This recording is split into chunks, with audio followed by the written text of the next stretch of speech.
Hey traders, this is Christian from Tribeca Trade Group, and this is a quick weekend video for September, November 25th. Watching the Giants give up the nice first half lead that they had, so it looks like just more of the same of the Giants. We'll see. They're still in it here in the end, but let's go over the markets for next week. We've got an action-packed week for next week.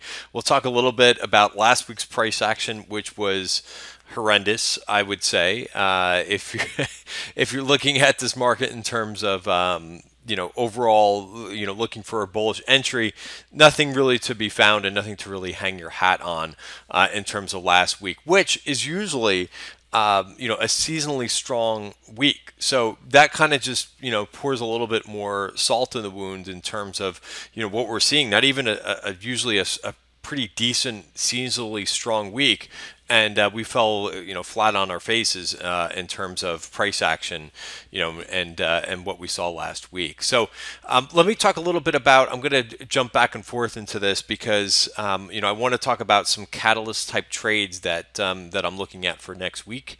But yeah, we've got this little meeting that's been kind of another thing that's been hanging over our heads for a while is this meeting, this G20 meeting. Expectations are there, I would say, or I'll talk about if the expectations are high or low. But we know that this is at this point, widely anticipated meeting that's going down at the end of the week. We also have things like Fed minutes. We also have Powell is speaking on Wednesday. The G20 meeting, I would assume most of the fireworks will be at the end of the week on Thursday and Friday. But we do have another meeting by Powell.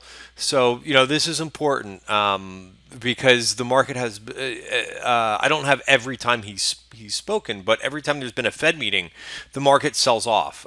So something has to change for Powell to say something a little bit different. There was a little bit of I would say, a slight change in tone last week. I think that maybe the Fed governors are starting to look around at what's going on in equities. I do view equities as a leading indicator. Sometimes you will see the bad news show up first in the price action versus economic reports, and I think that's kind of what we got going on right now. So maybe they changed their tune in terms of not being so super hawkish on 2019. Remember, there's another December FOMC meeting, which more likely than not, I think what's already priced in is a interest rate hike in December. I don't think the market is super worried about that. It's worried about how many times and what their stance is going to be for 2019. Are they just going to continue to hike without looking? Or are they actually going to look to see what's going on in terms of inflation, such as things like the move in crude last week? So those are the main events. Some of the tells that I saw from last week, and I'll start to kind of go through and bring up the chart of the S&P and as well as NASDAQ and small caps and kind of give you any insight I have there, which is not much. I mean, there's not a lot of things that you can uncover, I think, with last week's price action, other than it's pretty dismal. We had a small bounce day. That was the Wednesday before Thanksgiving, and there's no follow through. There's no really. There's very selective option call buying right now. Like a name like Yelp saw calls, but overall, it doesn't seem like, if you look at the pace of index call buying and speculative call buying, SPY is very difficult to read on a day-to-day basis. The option activity, and it's just always been very difficult because SPY is used for institutions more often than not as a hedging vehicle. It's not a place where they want to create alpha, right? Those are in single names. But the SPY activity has been in the Qs activity. It seems like anytime that there's a bounce in the market, there's more put buying that's going on. And that's basically what we saw on Wednesday, right? I'm looking for signals. When we have one of these bounce days, just like we saw here, right? There's obviously no follow through whatsoever on the day after the election. And there really hasn't been any of that since we've seen the last couple weeks. We're not seeing those institutions kind of jump back in. And I'll show you some data in a minute that will kind of prove that to you. But yeah, I mean, so that's how it was last week, especially Wednesday. We could not close on the highs and we gave back a lot of the bounce. You know, it's very difficult the way that this market has been on days where we come in and futures are bid up like a 0.5%. Those are not the places, in my opinion, to really initiate new longs. And it's been very tricky all along the way the last couple weeks. But, you know, we've had a couple chances for bounce plays. But those days where we start the day up are very difficult. So what that tells us is this is not through yet. That's all that it really says to me. So there was no call buying in the bounce on Wednesday. It was very few and far between. There was one or two other trades that caught my eye, but it's just not that heavy, hey, I want to get involved here by the institutions. A number of stocks also, so you know, we also saw this if you were looking at individual names last week. There was a number of names that basically got to the week's highs and they just did not have the momentum and they could not power through. That's also an indication of like a short-term trend change. You know, I know we're fixated on looking at weekly charts and daily charts, but sometimes on the 5-minute chart, you know, what you want to see is that short-term trend changed. You know, that's where it's going to happen first, right? So last week, one of the things that I noticed over and over and really kind of kept me from, even though I do like the holiday shortened weeks because sometimes volatility increases, but I really tried as much as possible to sit on my hands because I did not like what I saw. I did not like that most names that I was tracking and following, they just could not get through either intraday or the week's highs. They stalled. So that again is a sign that that nobody's buying. Basically, nobody's following these moves. The VIX, you know, I often look for divergence in the VIX. So, for example, you know, when the market is selling off and the VIX doesn't make a new high, like that's a nice positive divergence. What we saw last week was a negative divergence in the VIX. For example, the VIX was going down, but equities were not going higher. We noticed this, I think it was on Wednesday. For the majority of the day on Wednesday, the VIX was going lower, but equities were not confirming. So that was a warning signal too. Again, short-term, these are short-term warning signals. You know, these trends can change very quickly. If I'm looking at short-term trends, they can obviously, it will just take a day or two for things to kind of change, but we're not seeing that yet. So this was Wednesday. As you can see, another observation with the VIX, you go back to, let me bring up the S&P chart just so that you can see this visualization. But we're basically back to the October lows. Some names have gone through the October lows with a decent amount of force to the downside, but notice that the VIX is not showing. Whoops, I meant to bring up the VIX. The VIX is not showing any panic here at all. So it almost seems like it's getting what I'm a little bit afraid of here in the VIX is a slingshot higher in the VIX because it just seems like it's holding in here while the market's going lower. And there could be a lot more upside in the VIX. So I don't know that, but to me, watching the price action in the VIX was telling to me that that we are not out of the woods yet. All right, so that's what I see there. If we look more at the averages, which I will do in a second, I want to show you what I'm going to be looking for kind of a, you know, and again, I'll use it as a short-term bottom for now. But I mentioned that institutions are not following what's going on here. And one of the things that I find very telling is the amount of risk aversion that I'm seeing in ETFs, right? If you followed me for a while on Twitter, or if you have been a member of Tribeca Trade Group, you know that one of the things that one of the things that's in my wheelhouse of analysis is ETF fund flows. So why do I look at ETF fund flows so much? Because it gives you a sense right away of risk on, risk off, and it's one day I could see where people are putting money.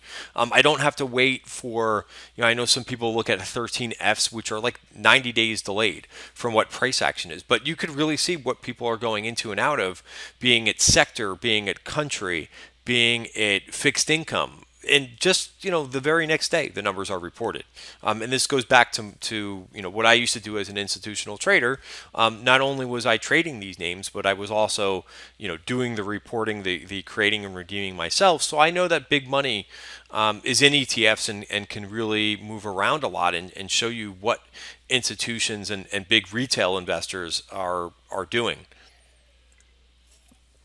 All right, so what are they doing now? Right, so well, this is really interesting. If you look at the biggest flows from last week, where did people put their money? And this went all the way up until Friday of last week. So this wasn't in the beginning of last week, but people are still putting their money in these short-term treasury funds. And when you look at the outstanding shares growth, it's quite alarming, right? So again, it's not just one fund. The breadth is pretty strong, meaning you've got SHV, BI, which is short-term treasuries, BIL 1 to 3 month treasury bills, SHI 1 to 3 year treasuries, and if you look at the top 10 funds, there's a couple other funds on here too that you will see that just a massive amount of money being moved in here.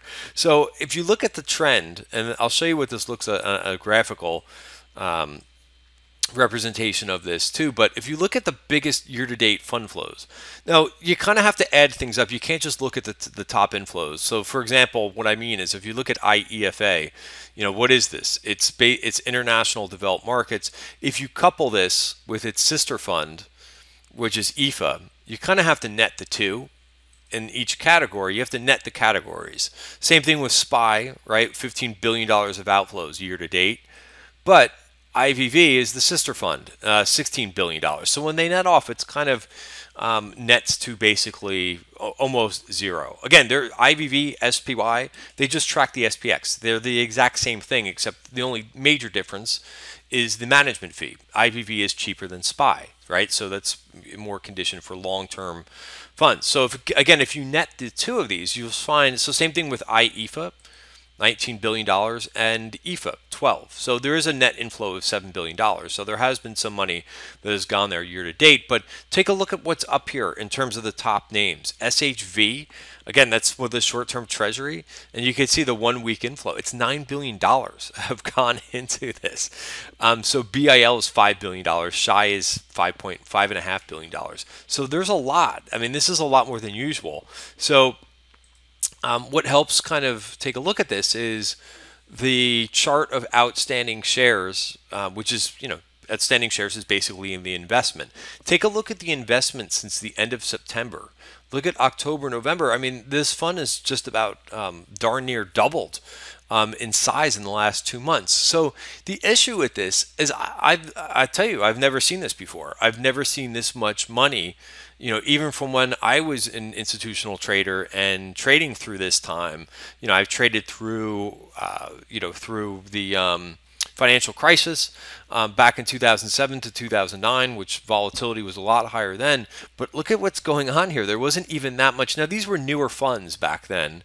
If I go even to the max, you could see how long some of these ETFs have been around. They haven't been around for that long, but I guess this is the max. So 2007 is when this ETF originated. So maybe that's why we did not see that money inflows. Probably people were doing things like, putting money in money markets. But I mean, this is dramatic, is it not? And if we look at some of the other ones, which SHI has been around for longer, and you could see the same trend, maybe not as dramatic as the T-bill ETF, but certainly this has gone up like crazy. And then the other one that you could look at is SHV. And again, this is the long-term charts, just to show you that this has never really happened before in the ETF realm of things. Look at 2007. And again, I think people were doing, my guess is people were doing mutual fund, doing money market funds then. But look at the amount of growth. This has never seen this type of, and this has been going on for a while in this fund.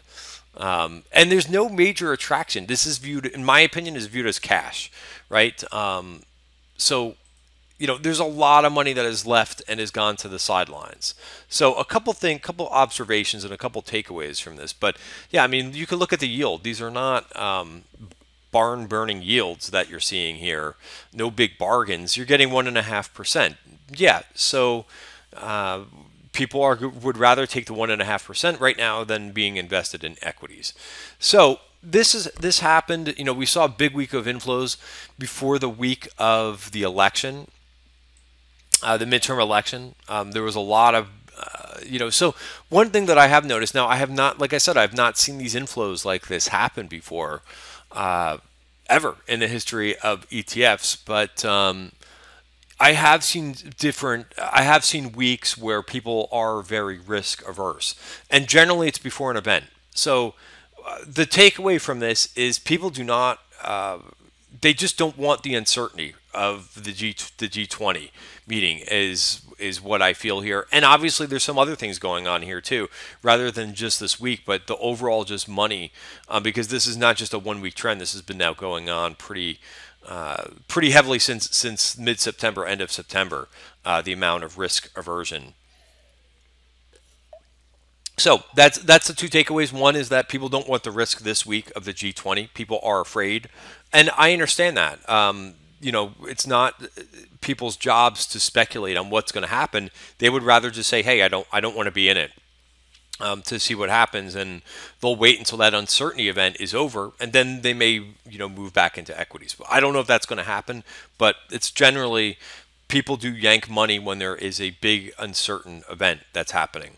So that is a pretty telling story. So that's the one takeaway. The other, from a contrarian point of view, and again, remember what a contrarian point of view is. It's basically taking the opposite of what the consensus is.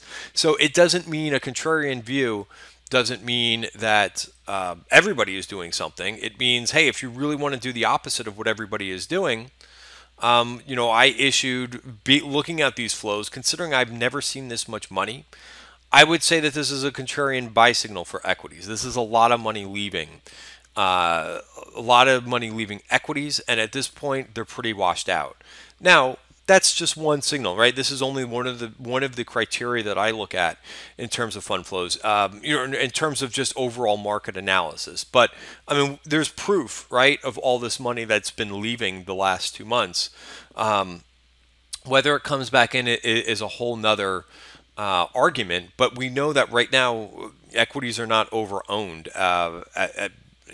at all, I would say, considering the amount of outflows, right? So that's the takeaway from this. Also, looking at what else happened last week, just looking at the sector flows, yeah, I mean, it was pretty risk off. $1.3 billion came out of tech last week. The only sector that saw inflows was consumer staples last week. You could see this, so this has been a little bit different. The last 3 weeks, it's been the third week in a row that international ETFs are actually seeing more inflows than U.S. They saw for the week $1.3 billion, $1.7 billion of inflows. U.S. equity saw $1.9 billion of outflows. Again, the fixed income ETFs, I'll talk a little bit about that. I had a little section in the newsletter. So by the way, this is the newsletter that all members, it is a really good, I think, blueprint of, I try to put together every weekend a blueprint of what I'm seeing in the market, how, very good for what I'm thinking in terms of positioning, how I should be positioned, whether there's more opportunities or less opportunities. And every week it's really good to have a trading plan. I do a lot of analysis. I do this analysis while the market is closed, not while the market is open. While the market is open, we're constantly, processing new information. But for me, where I do my homework is when the market is when the market is closed, right? So a couple things that I'm looking for next week. So let me just talk more about overall what I'm looking for to to get off, to basically stop sitting on my hands, which is what I'm doing right now. I'm trading very, very lightly. I'm doing more day trading. I had a couple days where I really day traded a lot last week, but for swing trading, this, we need to see more things, right? I just went through a whole bunch of things from last week that looked horrible. So that is not the atmosphere or the environment that I want to jump back into, right? I want to see confirmation as a trader, especially for swing trading. So let me go through a little bit of a checklist and a couple things that I've talked about in my previous newsletter. Was talking about value over growth. I think that'll be very interesting this week to see if value continues to outperform growth. I could pull up a chart of that really quickly, because I do not have that in my newsletter. But if we look at, let's say, large cap value versus large cap growth, you could see that the trend has been broken. Where growth has been outperforming for a while. Let's see if I can find IWD versus IWF. We'll do it. And if you look at this, again, and it really makes sense for some things to kind of take a step back here. So let's look at a 5-year chart, not just a 1-year chart. But this growth has been outperforming value for a while. So this is something new, value outperforming. So, I want to go where the opportunities are plentiful. And right now it's the value names that have just broken their downward trend. So this is important to look at. It's important, again, to know where the relationships are. This is a 10-year chart of value versus growth. Yeah, and value is coming up from the lows. So there may continue to be opportunities here. Of course, one of the things that I said in one of last week's video is be careful when these value names get really overbought, which is what they did. They got really overbought last week. So you want to be mindful of the relationship value versus growth, but you also want to be mindful of when names get super, super overbought. And I'm not going to go over the chart now, but I talked about Coca-Cola, Pepsi. Those names got really overbought last week. So those are just like any other, analyzing individual names. You want to be mindful when things get really overbought where you could take targets and profits. Okay. So what would get me more constructive? Again, this is not, none of this is rocket science, right? I think this is actually, to me, it's pretty easy analysis because everything is down. Everything is trending down. So, we could begin to kind of look and pick apart some things. But at this point, my stance is really to not be super, super bearish here because everything has trended down. Sentiment is really low. So, if we start to rally a couple days or if you have a bounce, that's where, if you're bearish, that's where you can kind of reapply. Right now it is the sell the rip. So, we saw that on Wednesday, right? Wednesday was a good place to, put a couple shorts back into place. But you want to be just mindful of that short-term trend.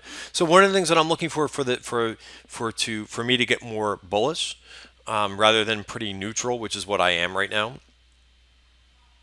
is I want to see the small caps start to outperform large caps, right? They've bottomed over the last couple months in relation to one another. But the reason why I think it's important to watch small caps is because sometimes they can be a market leader, right? We saw that to the downside when small caps really broke down and broke the 200-day moving average. Everything followed, right? And that's usually how it is on the way up too. Once those small caps start to outperform, usually it's a nice leading indicator that I use, that I think it works for me. All right, and by the way, as I'm 20 minutes into the video, everything that I talk about in this video is for information purposes only. I'm not giving out advice or recommendations or anything like that. It's purely what I am doing. Some trade ideas here and there, but this is completely information purposes only. Okay, so what else am I looking for? Well, just like we saw for last week, if we do bounce a day, I want to see if we can actually maintain it. And for buyers to come back in, I want to see that institutional call buying as confirmation that people are looking for follow through, not just one day, right? One day does not make a trend, which is exactly what I said on that bounce day that we got last week. And then just simple things, right? This is again, this is not rocket science, but I want to see a healthier market environment. I want to participate when the opportunities are plentiful, not too many, right? So right now, what I'm looking for would be for more new highs than new lows. And right now we're still there's more stocks that are making new lows versus new highs, right? That is not bullish right now. So that you just have to kind of, again, some of these things you just kind of have to sit on your hands and wait for just a better market climate. Same thing versus if you look at advancing versus declining, right? You could look at your advanced decline line and you could look for that to start ticking up too, which again, it's not. I'm not going to go through the market analysis here because the video would just be too long. But one of the things that we do have next week, I'll share this. This is a free, analysis. I don't mind going over this, but these are some of the things that options are really good for binary events. So what I'm looking at for next week, right? We do have this event next week. Here's my whole criteria for saying, hey, do I want to try a couple trades next week for this G20 meeting? Yeah, I think so. And again, it doesn't mean I have to get long-term bullish or long-term bearish. We just know that there's a catalyst for next week, and there's a catalyst where we could possibly make money if you're on the right side of the trade. So let's be devil's advocate for a second. Again, I don't want to talk politics, but you have to have, this is in our everyday life. So one of the things that we got going on next week is the leaders of China and U.S. are meeting next week. They're going to talk trade, right? So one of the things that I would come back to here is, what would Trump rather do in this situation? Does he want to make a deal? We know that he looks at the stock market, right? He's previously tweeted about the stock market. He does a victory lap when the stock market goes up. So does he want the market to go up, or does he want it to go down? I would think he wants it to go up, right? And one of the things that will cause it to possibly get some of the stress that's on the market right now is trade tariffs. So if he at least makes some progress. Again, I don't expect a trade deal this week. So let me just say that up front. That's not one of the things that I think is possible. I think it's too complicated for them to just meet and say, hey, we've got a trade deal. But if they could start to at least outline a plan and say, hey, we're going to work on this, rather than the rhetoric of what we've been seeing the last couple weeks, then I think some things could really bounce pretty decently. So what I'm looking at is, and this has been the game plan for the last couple months, is whenever we get one of these headlines, what's the most sensitive things right now? My opinion, Chinese equities are very sensitive. Overall equities are sensitive, right? But the most sensitive, I think, when there's a trade headline, positive or negative, are going to be in the industrials, are going to be in the semis, right? These are things that tariffs really affect. And the industrials also have a lot of them are multinational companies, so they do a lot of business, such as like Caterpillar, Deere. They do a lot of business with China, right? So they're going to be a bit more sensitive, right? So that's where I would want to look to do a bounce trade. Chinese equities, industrials, semis, right? Semis are very sensitive to that climate as well. So those are some of the places, and you can look at single names too. What I did is just an ETF analysis. I looked at we want to know what's cheap versus what's not, what has a big implied volatility, what I could get big as bang for buck. And what I see for just going at, rather than looking at weeklies, I'm looking at December options. The at the money options right now, the implied volatility is of 45 on KWEB, which is the Chinese internet ETF. FXI, it's much less. It's 26. And if you look at the ATR, or percentage ATR versus the stock price, you could see that KWEB does move around. There's a reason why the implied volatility is higher.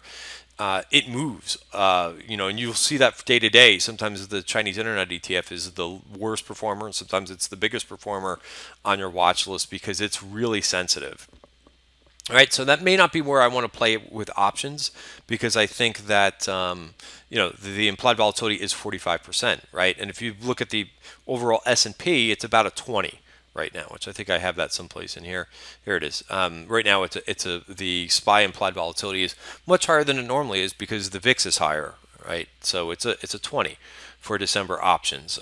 So we're looking at FXI is a bit more expensive than SPY, but not super expensive. What it moves a day is about 93 cents.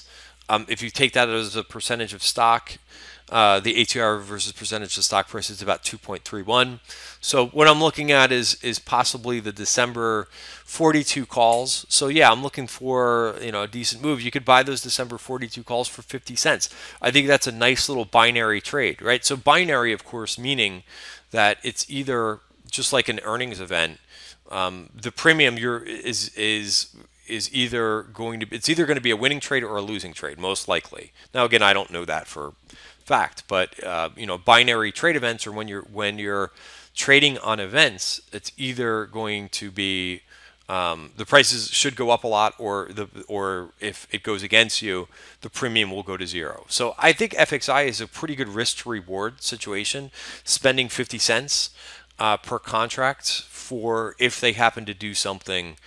If they manage to get something done or make some progress, I would think China is going to rally on that, right? So that's my trade. That's my event-driven trade. Again, I'm giving this free in this video, but this is what we do, on a day-to-day basis. We look for opportunities where the risk to reward is in our favor, and I think options is a great way to trade it because, again, the most you will lose. You're defining your risk. 50 cents is the most that you could lose. If something really happy, goes on. I would think that the FXI options and the price of FXI will move pretty decently. Also, you're looking at something that's pretty washed out at this point.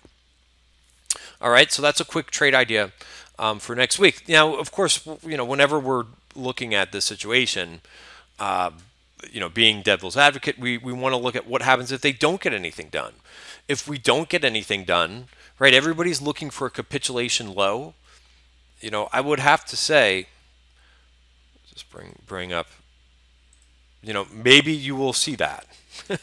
It's possible, right? I mean, equities could really sell off, and maybe that'll be your capitulation selling. Again, just thinking about a little bit of a scenario analysis, what could happen for next week? A deal could be very positive, and no deal, or if these guys really end up fighting a bit and saying, hey, we're far away, I'm going to increase tariffs next year, something like that could really kind of heighten the selling, and we could break the October lows, and maybe we'll see something, all the way down here, or a retest of those April lows. So that's kind of what's in the cards for next week. I think it could be a big week, provided that happens. And again, the trade that I highlighted here is basically just that, a trade. Because even if they walk away from this meeting and say, yes, we're going to make progress, let's agree to agree, and say that we're going to work on this, it doesn't mean that they're actually going to get anything done in the next couple months. But equities could bounce, you take your profits, and you move on. That's my thinking for next week. I think there are still a lot of other structural things going on. I would not, as I mentioned, Powell is talking next week. I do not want to fight the Fed. If they're going to be super hawkish, then this is not a place for me to add a whole bunch of longs, but a tactical little trade in here and then take the money and run is something that I'm looking for. All right, so I hope that gives you a little bit of insight for next week, what I'm looking for. I'll touch upon this just for a second. Credit spreads, right? I think this is coming up in the news a lot. We're hearing a lot more, including myself. I've been tweeting out what credit spreads are doing. I think if you're an equity trader, it is important to look at the bond market because the bond market, first of all, is larger than the equity market. And you want to be mindful if something big is moving on. And it could also be a leading indicator, right? So credit spreads showing like the riskiness of bonds, the spread between U.S. Treasury bonds, and I'm using TLT here versus HYG, the junk bond ETF, the high yield. If that starts to really move decently, it's something to be mindful of, right? That means risk is there's a trend that's changing. So I see people talking right now. Have zoomed in their charts on high yield versus TLT, and they're looking at this little move. So here's my opinion on this. I was even making a joke to somebody on Twitter a little bit earlier. Notice that the level is really low right now. Yes, it could be a failed move down, but let's look at the overall. If you look at the 5-year chart or this, and this right here is a 3-year chart of TLT versus HYG, also LQD, which is investment grade over high yield bonds. Does this honestly look like panic to you? This little move from the bottom? To me, come on. I was making a joke earlier that's saying, yeah, remember the 2017 credit crisis? No, there was no credit crisis. So it could be a reversion to the mean here, right? We could continue to actually see credit spreads widen, but that doesn't mean that we're going to have a credit event here. That this level has to get much higher. I think it has to break. If you could chart this on your computer, TLT versus HYG, I would say 1.5. So there's a ways to go. This is not a panic, guys. Is it a move? Is it something to watch in the short term? Yes, credit spreads are widening, meaning risk off a bit. And if you would look at if you look at what happened in equities the last month, kind of makes a little bit of sense. Is this a time to say, oh my God, run for the hills because credit spreads have done this little move? In my opinion, no. And I'm not a bond trader. I'm not a credit day-to-day trader. But to me, that this is really making panic of nothing. So again, what I would watch is this 1.5. There is a base that's been going on for a while for the last couple of years. Could a credit panic happen with these debt levels that we have? Absolutely. I want to be cognizant of that. But over the last week, I would not jump to conclusions about, credit spreads widening from, record lows. Let's be logical here for a second. All right, so the reason why I point that out is because I see it every day about credit spreads, but this is not alarming right here, guys. Okay, so I talked about strategy for next week. I've got a bunch of single names. I talked about my little trade idea for next week, which I think is important to have this. But I've got a lot of single name charts, not a lot, but I've got some single name charts to keep an eye on, some names that I really like in here. I've talked about fund flows, and I think that's enough to kind of concentrate on. If you want to be a member of Tribeca Trade Group, you could have certainly see what single names that I'm watching, which I've got my eyes on a couple of them. I've got a couple. I think there's a couple interesting earnings trades for next week. There's a few names like Salesforce, Burlington report next week, so I've got some ideas set up for those. So that's it for now. Thanks for watching the video, and have a great rest of your weekend.